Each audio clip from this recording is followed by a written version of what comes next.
70 साल की सावित्री और उसका पति रामदीन दोनों की जिंदगी बहुत दुखों से भरी थी। किराए का मकान था। किराया न देने की वजह से मकान मालिक ने उन्हें घर से निकाल दिया।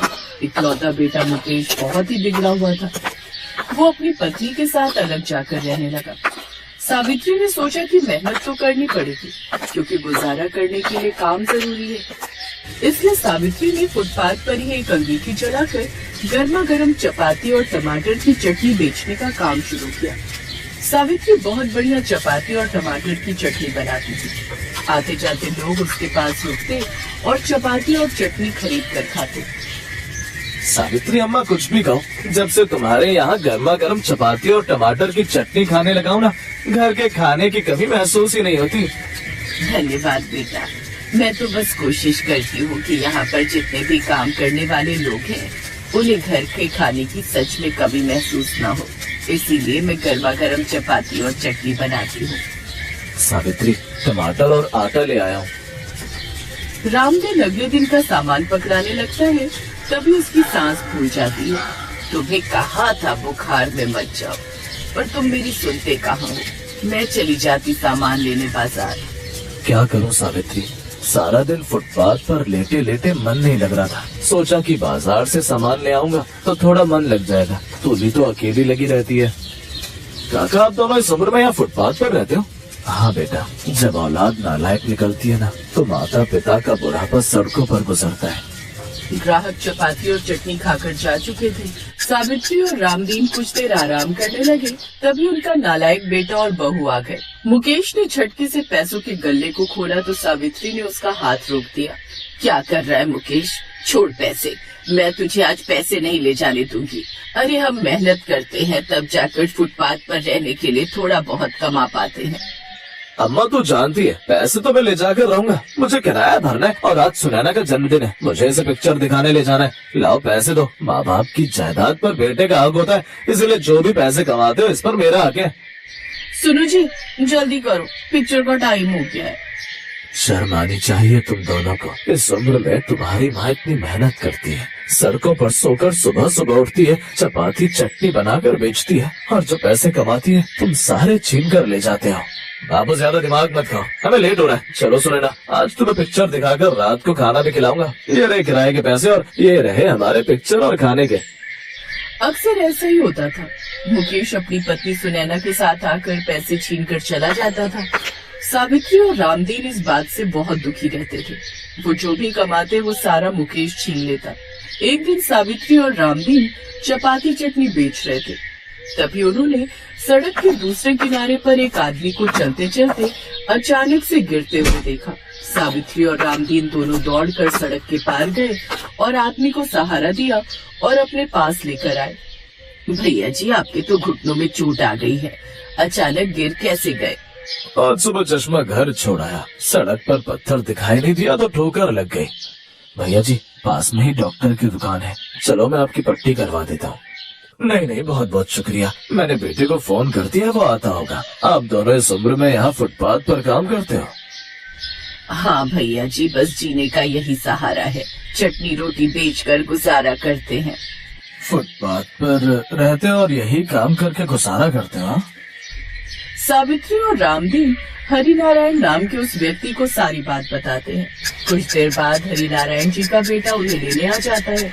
तब तक सावित्री ने हरिनारायण जी को चपाती और टमाटर की चटनी खिला दी थी। सावित्री, तुम चपाती और टमाटर की चटनी बहुत स्वादिष्ट बनाती हो। अभी तो मैं बेटे के साथ जा रहा हूँ, एक बार फिर जरूर आऊंगा। अच्छा, चलता हूँ, बहुत बहुत धन्यवाद। हरिनारायण जी अपने बेटे के साथ कार में बैठकर घर लौट गए। सावित्री और रामदीन फिर से अपने काम पर लग गए। एक दिन रामदीन की तबीयत बहुत खराब हो गई। सावित्री शाम को काम निपटाकर रामदीन को डॉक्टर के पास ले जाने लगी, तभी हरिनारायण जी आ गए। इधर से गुजर रहा था, सोचा आपसे और रामदीन से मिलता जाऊं। आपकी चपाती और टमाटर की चटनी की बहुत याद आ रही थी। क्या हुआ, कहीं जा रही हो? हाँ भैया जी, इनकी तबीयत बहुत खराब है, सुबह से बुखार में तप रहे हैं। पास के डॉक्टर पर ले जा रही थी, सोचा दवाई दिलवा दूं तो इन्हें थोड़ा आराम आ जाएगा। सावित्री ने गले में से पैसे निकाले और रामदीन को लेकर जाने लगी। तभी उसके बेटा और बहू आ गए और हरिनारायण जी भी वहीं खड़े थे। अम्मा लाओ, जितने भी आज पैसे कमाए सारे दे दो। तुम्हारी बहू माँ बनने वाली है, अब मुझे ज्यादा पैसों की जरूरत होगी। मुकेश बेटा, बहुत खुशी की बात है कि बहू माँ बनने वाली है, पर अभी मैं तुझे पैसे नहीं दे सकती। मुझे तेरे बापू को डॉक्टर के पास ले जाना है, अभी तू चला जा। सुनो, अगर आपने पैसे नहीं लिए तो मैं शाही पनीर, दाल मखनी और तंदूरी रोटी कैसे खाऊंगी? टेंशन क्यों लेती हो सुनैना, मैं पैसे ले रहा हूँ। लाओ माँ, ज्यादा नाटक मत दिखाओ, पैसे दो। बापू को कुछ नहीं हुआ है, एक बुखार उतारने की गोली खरीद कर खिला दो, सही हो जाएंगे। ए लड़के, ये क्या तमीज है अपने माँ पिता से बात करने की? ऐसे बात करते हैं? दिखाई नहीं दे रहा तुम्हारे पिताजी की तबीयत ठीक नहीं है और तुम ऐसे पैसे छीन कर लेकर जा रहे हो? मुझे सब पता है, सावित्री बहन ने मुझे तुम्हारे बारे में सब बता दिया। अच्छे खासे सेहतमंद होकर कोई काम क्यों नहीं करते? क्यों बूढ़े माता पिता की कमाई खाना चाहते हो? और तुम्हारी बीवी, इसके तो बच्चा होने वाला है ना, तो तुम्हें तो ज्यादा जिम्मेदार बनना चाहिए। अगर तुमने ये पैसे ले जाने की कोशिश की तो मैं भी पुलिस को बुला लूंगा। तुम जेल में बंद रहना चाहते हो? मैं ऐसा कर सकता हूँ? तुम जानते नहीं हो मैं शहर का बड़ा व्यापारी हूँ, मेरे एक इशारे पर तुम्हें पुलिस पकड़ कर ले जा सकती है। हाँ चल, चलते हैं, जा रहा हूँ अम्मा। जिस दिन कमाने लगोगे, नौकरी करने लगोगे, अपने माता पिता से मिलने आ जाना। 4 पैसे कमा कर दिखाना, तब अपने माता पिता से मिलना। सुनो जी, यहाँ से जाने में ही हमारी भलाई है। अगर इन्होंने तुम्हें पुलिस को पकड़वा दिया तो मैं अकेले क्या करूँगी? उस दिन हरिनारायण जी ने मुकेश को अच्छा सबक सिखाया। ऐसा ही होना चाहिए था। बच्चे जब बड़े हो जाते हैं तो उन्हें अपनी जिम्मेदारियां खुद निभानी चाहिए। मुकेश घबरा गया था। उसे पता था कि उसे खुद मेहनत करनी है, इसलिए वो नौकरी ढूंढने लगा। इधर हरिनारायण जी ने सावित्री और रामदीन की मदद से उन्हें अपनी एक दुकान जो खाली पड़ी थी काम करने के लिए दे दी। दुकान के साथ में एक कमरा भी था जहाँ पर सावित्री और रामदीन को रहने की जगह भी मिल गई। हरिनारायण जी ने सावित्री और रामदीन की बहुत मदद की।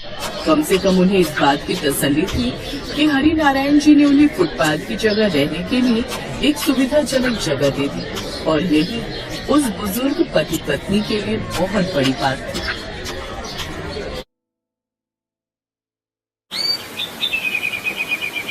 सुरेश एक चाउमीन के ठेले पर काम करता था, पर उस ठेले का मालिक सोहनलाल बहुत ही खड़ूस स्वभाव का था।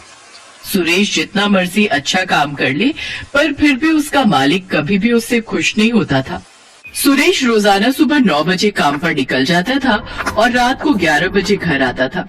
इतनी मेहनत करने के बाद भी उसका मालिक हमेशा उसे किसी न किसी बात के लिए सुनाता रहता था। क्या बात है सुरेश, इतनी देर से ग्राहक खड़े हैं और तेरे से अभी तक एक चाउमीन नहीं बनी? ऐसे काम नहीं होगा, तू तो मेरा नुकसान करवा देगा। मालिक, वो मैंने आपको कल कुछ सामान लिखवाया था, वो कम है, इसीलिए देर हो रही है। कहाँ रखा है सामान? आप दे दो, मैं जल्दी से बना दूंगा। तूने मुझे कब लिखवाया था सामान? मैंने तो कोई सामान नहीं लिखा, झूठ मत बोल। अगर तू लिखवाता तो मैं लेता हुआ आता। अरे भैया, क्या बात है, चाउमीन देनी है या हम जाएं? अरे नहीं नहीं, अभी बन जाएगी चाउमीन है, बस थोड़ी देर में मैं सामान मंगवा लेता हूँ। इतना टाइम नहीं है हमारे पास, रहने दो, हम कहीं और से खा लेंगे। हम तो तुम्हारा नाम सुनकर आए थे कि तुम्हारे ठेले की तवा चाउमीन बहुत बढ़िया बनती है। चलो भाई चलो, यहाँ रुकना बेकार है, यहाँ तो सामान ही नहीं है, चाउमीन क्या खाएंगे है। ग्राहक वहाँ से खाली ही लौट गए। सुरेश के मालिक ने सारा गुस्सा सुरेश पर निकाल दिया और गुस्से में सुरेश को चाटा लगा दिया। तेरी वजह से आज मेरे ग्राहक खाली लौट गए। मालिक, आप मेरे ऊपर हाथ मत उठाओ, वरना। क्या करेगा तू है, क्या करेगा तू बता? गरीब भिखारी, मेरे टुकड़ों पर पलने वाला, मेरे को आंखें दिखा रहा है। अरे तू नौकर है, मेरा नौकर। मैं चाहे तुझे मारूं या फिर तेरे साथ कुछ भी करूं, तुझे सब कुछ सहन करना पड़ेगा। मालिक, मुझे आपके पास नौकरी नहीं करनी, आप मेरा हिसाब कर दो, मैं नौकरी छोड़ रहा हूँ। क्या कहा? नौकरी छोड़ रहा है? अब इतनी जल्दी मैं दूसरा नौकर कहाँ से लाऊंगा? 1 रुपया भी नहीं मिलेगा। करना है तो कर, वरना बिना पगार लिए ही यहाँ से निकल जा। मालिक, आपने पिछले 2 महीने से मेरे पैसे नहीं दिए हैं, ये तो गलत बात है। मुझे जब आपके यहाँ नौकरी करनी नहीं तो आप मेरे पिछले पैसे दे दो ना। तेरे पास क्या सबूत है कि मैंने तुझे 2 महीने के पैसे नहीं दिए? जा कर ले जो करना है, मैं तुझे पैसे नहीं दूंगा। सुरेश बिना पगार लिए ही घर लौट आता है। तुम्हारे पैसे मार लिए, तुम्हारे ऊपर हाथ भी उठा दिया। अरे वो कैसा इंसान है? चलो तुम और मैं अभी चलते हैं। कैसे नहीं देगा वो पैसे? अरे पार्वती, वो इंसान ठीक नहीं है, उसके मुंह ना ही लगो तो सही रहेगा। छोड़ो, जाने दो। पर ये तो बहुत नुकसान हो गया ना, तुम्हारे हाथ में कोई काम भी नहीं है, घर का गुजारा कैसे होगा? पार्वती, मेरे हाथों में हुनर है जिसकी वजह से मैं अपना खुद का काम शुरू कर सकता हूँ। बस मुझे थोड़े पैसों की जरूरत होगी और मैं थोड़े पैसे कमाकर फिर से ये काम शुरू कर दूंगा। सुरेश ने थोड़ी मजदूरी करनी शुरू कर दी ताकि वो पैसे कमाकर तवा चाउमीन का ठेला लगा सके। पर एक दिन अरे पार्वती भाभी, अरे जल्दी चलो। अरे सुरेश भैया बिल्डिंग की सीढ़ियों से गिर गए हैं, उन्हें बहुत चोट आई है। क्या चोट आ गई? कहाँ है भैया? बिल्डिंग के मालिक ने पड़ोस के अस्पताल में भेजा है। सुरेश भैया के सिर पर गहरी चोट आई है। पार्वती दौड़ती हुई अस्पताल जाती है। सुरेश इस दुर्घटना में अपनी आंखों की रोशनी खो देता है। एक के बाद एक परेशानियां सुरेश के परिवार को घेर लेती हैं। सोच रहा था थोड़े पैसे कमाकर तवा चाउमीन का ठेला लगा लूंगा, पर ये मुसीबत आ गई। अब तो मैं देख भी नहीं सकता। मोहताज हो गई है जिंदगी मेरी पार्वती। मैंने ऐसा कभी नहीं सोचा था। ऐसा न कहो, जिंदगी में अगर परेशानी आई है तो उनसे निकलने का हल भी हम मिलकर ढूंढेंगे। आप ठेला नहीं लगा सके तो क्या हुआ, मैं तवा चाउमीन का ठेला लगाऊंगी। बस आप मुझे तरीका बताते जाना, मैं उसी तरीके से बनाने की पूरी कोशिश करूंगी। मैं भी आपकी मदद करूंगी मम्मी। मैं भी आपकी मदद करूंगा मम्मी। ठीक है मेरे प्यारे बच्चों, तुम सब तो मेरी हिम्मत हो। पार्वती उधार पर चाउमीन बनाने का सामान और ठेला ले लेती है। सुरेश उसे बोल बोल कर तवा चाउमीन बनाना सिखाने लगा। जब पार्वती बाजार में तवा चाउमीन का ठेला लगाती तो सुरेश और बच्चे भी उसके साथ ही रहते। पार्वती धीरे धीरे बहुत ही बढ़िया तवा चाउमीन बनाना सीख गई। ग्राहक भी पार्वती के ठेले पर आते तो तवा चाउमीन की बहुत तारीफ करते। सुरेश भैया, ये सब कब हुआ? आपको मैंने सोहनलाल के ठेले पर कई बार तवा चाउमीन बनाते हुए देखा है। आवाज तो जानी पहचानी लग रही है। पहले के ग्राहक मेरे बहुत अच्छे बातचीत वाले हो गए थे। क्या करो भैया, मालिक ने अपने ठेले से निकाल दिया था। मजदूरी करके थोड़े पैसे कमाने थे तो यह हादसा हो गया। कुछ ग्राहक तो सुरेश को पहले से ही जानते थे। जब उन्होंने उसकी ये हालत देखी तो उन्हें भी बहुत दुख हुआ। धीरे धीरे पार्वती के तवा चाउमीन ठेले पर भीड़ लगने लगी। पर एक दिन सुरेश के मालिक सोहनलाल को जब ये बात पता चली कि उसके सारे ग्राहक सुरेश के ठेले पर तवा चाउमीन खाने के लिए जाते हैं तो वो जलन से भर गया और उसने कुछ गुंडों को सुरेश के ठेले पर धमकाने के लिए भेजा। चलो हटाओ रे, ये चाउमीन का ठेला हटाओ यहाँ से, यहाँ कोई ठेला नहीं लगेगा। कैसे नहीं लगेगा? हमने तुम्हारा क्या बिगाड़ा है जो तुम हमारा ठेला यहाँ से हटवाने लगे हो? तुम लोग ऐसे नहीं मानोगे हैं? चलो भाई तोड़ दो इसका ठेला। पार्वती, ये लोग हैं कौन, जरा पूछो तो। हमें सोहनलाल जी ने भेजा, समझा? उनके सारे ग्राहक तुम्हारे ठेले पर आने लगे हैं और वो ऐसा कभी नहीं चाहते। इसलिए उन्होंने कहा है कि तू अभी ये काम बंद कर। इस एरिया में बस उनका ही तवा चाउमीन का ठेला चलेगा, समझे? या कुछ और समझाए? हमें धमकी दे रहे हो? बाजार के बीच में खड़े हैं, अभी आवाज लगाऊंगी तो लोग इकट्ठे हो जाएंगे। अरे भाइयों बहनों, जरा हमारी मदद करो। देखो ये गुंडे हम गरीबों पर जुल्म कर रहे हैं। क्या हुआ बहन जी, चिंता मत करो, हमारे होते हुए गुंडे आपका कोई नुकसान नहीं पहुंचा सकते। चिंता मत करो, हम अभी इनकी वीडियो बनाकर सोशल मीडिया पर डालते हैं। क्या नाम बता रहे हो भैया, तुम्हें किसने भेजा है? गुंडे थोड़ा घबरा जाते हैं। उनके आसपास लोगों की भीड़ जुटने लगती है, जिनमें से कुछ मीडिया के लोग भी थे और कुछ जर्नलिस्ट, कुछ यूट्यूबर। फिर क्या था, उनको देखकर गुंडे बुरी तरह डर जाते हैं। इतनी देर में सोहनलाल भी आ जाता है। अब तो भीड़ सोहनलाल के पीछे पड़ जाती है। आप सब जानते हैं इस बेईमान ने मेरे पति के 2 महीने के पैसे मार लिए और इन्हें नौकरी से निकाल दिया।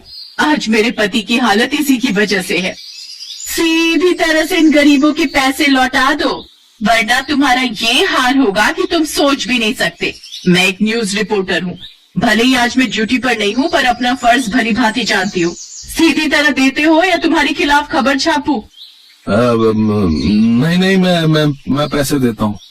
सोहनलाल डर जाता है और वो पार्वती के हाथ में सुरेश के पैसे और बाकी सबके कहने पर उसका जो भी नुकसान हुआ उसमें पैसे बढ़ाकर देता है और उस दिन के बाद उन्हें तंग न करने का वादा करता है। काफी लोग सुरेश और पार्वती की मदद के लिए आते हैं और फिर सुरेश का इलाज भी करवाने के लिए बहुत से लोगों ने मदद की, जिससे सुरेश की आंखों का ऑपरेशन हो गया और उसकी आंखों की रोशनी फिर से लौट आई और सुरेश और पार्वती दोनों मिलकर अपने तवा चाउमीन के ठेले पर मेहनत करने लगे।